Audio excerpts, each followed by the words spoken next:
Dalam Perjanjian Lama, kota perlindungan bagi seorang pembunuh adalah kota yang disebut sebagai kota pelarian atau kota penyelamatan. Dalam hukum Mosaik diatur bahwa jika seorang dituduh atau diketahui melakukan pembunuhan, ia harus melarikan diri ke salah satu dari kota-kota pelarian yang ditentukan oleh Tuhan. Orang yang melarikan diri ke kota pelarian akan dijamin keamanannya dan akan dapat tinggal di sana sampai pengadilan diadakan dan ia dinyatakan tidak bersalah atau dikutuk. Kota-kota pelarian ini dijelaskan dalam kitab Ulangan 35 ayat 6-7, 11-15 yang menyatakan bahwa Tuhan menyatakan 6 kota pelarian yang ditentukan, yaitu Beser, Ramot dari golongan Gad, Golan dari golongan Manase, Kedes di negeri Yehuda, dan Kedemot di negeri Benyamin. Namun, jika pembunuh itu ditemukan di luar kota pelarian, maka ia akan ditangkap dan dihukum sesuai dengan hukum yang berlaku.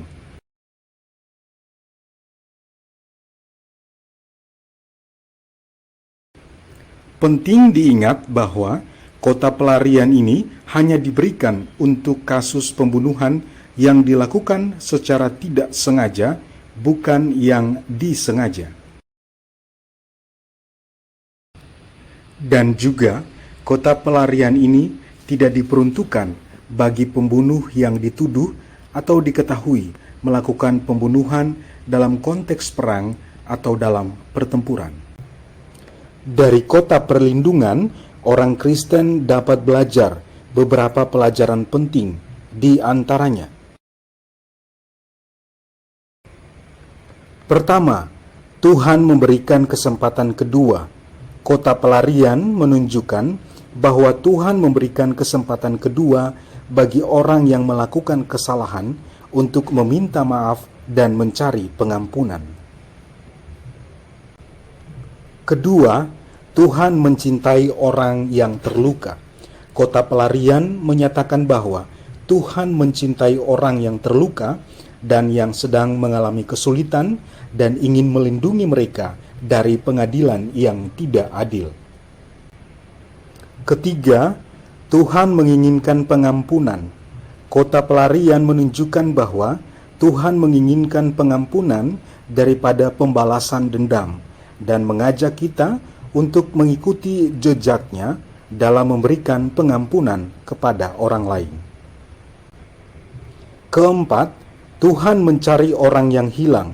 Kota pelarian menunjukkan bahwa Tuhan mencari orang yang hilang dan yang tidak berdosa dan ingin memelihara mereka dari kejahatan. Kelima, Tuhan menyediakan jalan keselamatan. Kota pelarian menunjukkan bahwa Tuhan menyediakan jalan keselamatan bagi siapa saja yang mau mengikutinya, dan bahwa tidak ada dosa yang terlalu besar untuk tidak dapat diampuni olehnya. Dan yang terakhir, Tuhan mengajak untuk bertobat. Kota pelarian menunjukkan bahwa Tuhan mengajak kita untuk bertobat dari kesalahan kita dan mencari perlindungan di dalam Kristus, yang diakui sebagai kota pelarian yang sesungguhnya bagi umat manusia.